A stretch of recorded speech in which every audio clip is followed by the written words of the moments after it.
There's something wrong with me. An emptiness. I thought it started when my sister died, but now it feels like something bigger. Just a void.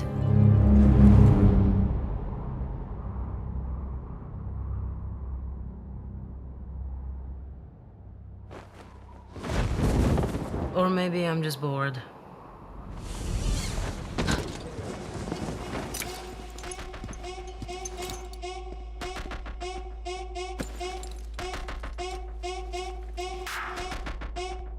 Boo.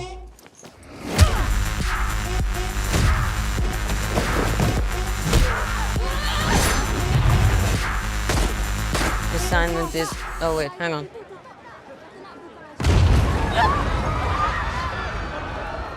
Assignment is complete. There are bad guys, and there are worse guys. I am a void. He's stronger than all of the Avengers rolled into one. Is that all you got? We can't do this. No one's coming to save the day. We could be the people that are coming. Being a hero, there is no higher calling. Welcome back, everyone. It's Charlie. Marvel just released a whole bunch of Thunderbolts footage and trailers, so we'll break it all down. There's a bunch of Easter eggs and references here, so if you're brand new to the channel, I'll be doing videos for the movie. Be sure to subscribe to get everything. When we get a little bit closer to it actually coming out, I'll do a ticket giveaway like I would normally do for big Marvel movies. Generally just seems like Marvel is way more hyped heading into Thunderbolts and Fantastic Four, the way they're positioning the movie, the way they're marketing them just in general. Real talk too, will any of the Marvel movies before Avengers Doomsday be able to cross $1 billion?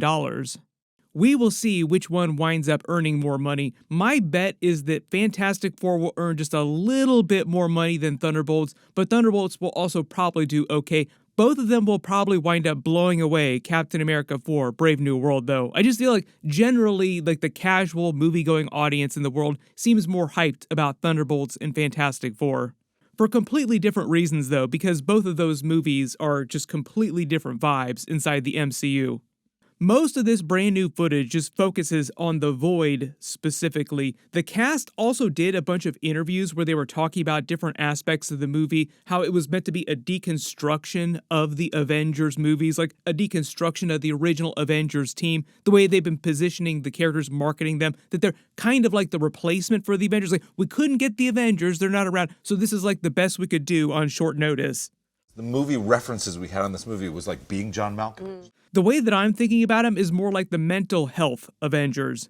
All of them are meant to come into the movie at like the lowest point, the most fallow points of their lives. They're all just meant to be at the bottom of the barrel each.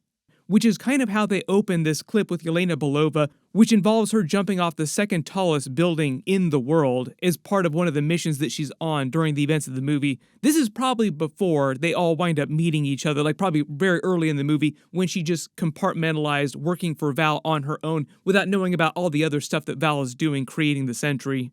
There are a couple big references that she drops in this single sentence. She talks about the void inside herself, like the emptiness, which is metaphorical, meant to be more of a literal connection to the void later in the movie from the comics, who is a personality, like a completely separate personality of the Sentry character. The way they're visualizing that is very different too. They said that there were a whole lot of being John Malkovich references in the movie. My guess is that's when they're inside the void space and they're sort of traveling through each of their own minds inside that void area when it starts covering New York City. But in the clip, she also references the death of her sister, like I thought it started in me when my sister died, talking about Natasha, Black Widow. We're probably going to see them meet again during Avengers Doomsday in some crazy way, or Avengers Secret Wars. The way they've been spinning that is that when people ask Scarlett Johansson if she's coming back like a lot of the other original Avengers actors who seemingly retired or quit the Marvel movies or died inside Avengers Endgame in some way, she just says Natasha is dead, like that original Black Widow from the 616 universe, or original Avengers movies died. She's not coming back, meaning that she's probably going to be playing some alternate version of the character from another universe. No idea if she's going to be part of Doctor Doom's evil Avengers type team. Expect he's going to show up to the MCU with his own team of different variants, like crazier versions of the characters from across the multiverse. One of the other ones is supposed to be Chris Evans, who's also supposed to show up in the Fantastic Four post-credit scene, where we'll probably see Robert Downey Jr.'s Doctor Doom for the first time. Maybe we'll just get a preview for what his team looks like at the end of that movie, just to set up Avengers Doomsday. Now it feels like something bigger, just a void. But I love the casual energy of the way they open this clip, sort of like a cold open for a TV show, where it's just super normal with her seemingly talking about this emptiness inside herself. Then the way they make it seem, she actually jumps off the building like she's killing herself, but really it's just meant to be part of her mission, like just very casual, because she's not afraid of anything. You can thank her training in the Red Room for that, like what they did to her, training her as a Black Widow, like all the other Black Widows, Natasha, all the other previous Black Widows, basically removes any traces of fear that they might ever have. One of the other cool things here is that they actually went to this tower in Kuala Lumpur in real life and filmed it, at least in part, for real with Florence Pugh. She actually said that she had to bug Kevin Feige over and over again until he agreed to let her do it because it was such a dangerous stunt. Now, when you see her flying through midair here in the middle of this scene, this isn't meant to be Florence Pugh. This is the stunt person doing this part. She actually was hooked up to a rig, so they switched between the two of them when she actually flew off the building. She lands on another building, takes out the guard, and it seems like she's in the middle of a mission for Val to steal something from a lab or something that's going on here, because then she blows it up later after she sees her walking away on the ground. I think the idea is that Val has had her going on missions raiding these different labs around the world to get the technology that Val needs to actually create the Sentry, to make the Golden Sentry serum. There have been a lot of comps to this on The Boys. Like, you could point at Homelander and look at him as an example of what the Sentry is like. Like, person who is a little bit darker but created by an actual formula because of the Compound B formula in that universe. Then they jump to a separate scene of all of them fighting together at what seems like the base of the new Avengers Tower, or the Watchtower as Val has renamed it.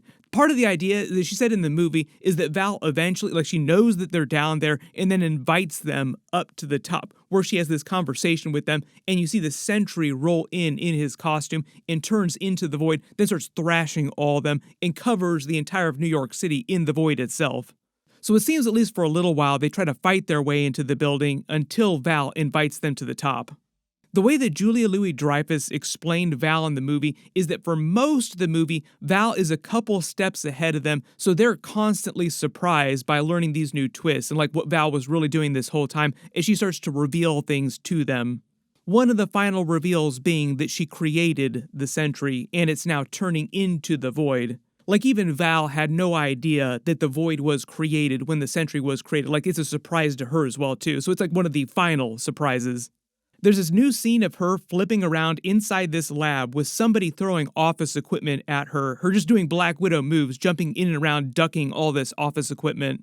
My assumption is this might wind up being when she's inside the Void, and she might be fighting Sentry or Void in this space, because there was another scene where you actually see him sitting on top of the lab table like somebody's getting ready to operate on him, but the way they're visualizing it makes it seem like it's inside the Void space when they're kind of traveling through their own memories, being John Malkovich style. When it comes to situations like this, yes, there's no way that Yelena Belova could actually fight the Sentry. Like, he would pop her like a wet balloon, Homelander style, if he even touched her. So part of the idea in a situation like this is that she would just try to avoid letting him touch her. Just like try to avoid getting squished as much as possible for as long as possible. And if it wasn't clear in the previous trailers, it seems like based on what the actors are saying, they've given the Sentry his powers of telekinesis in the movie, and that's what you see him doing through a lot of this trailer footage, pushing stuff around, moving stuff around, breaking stuff.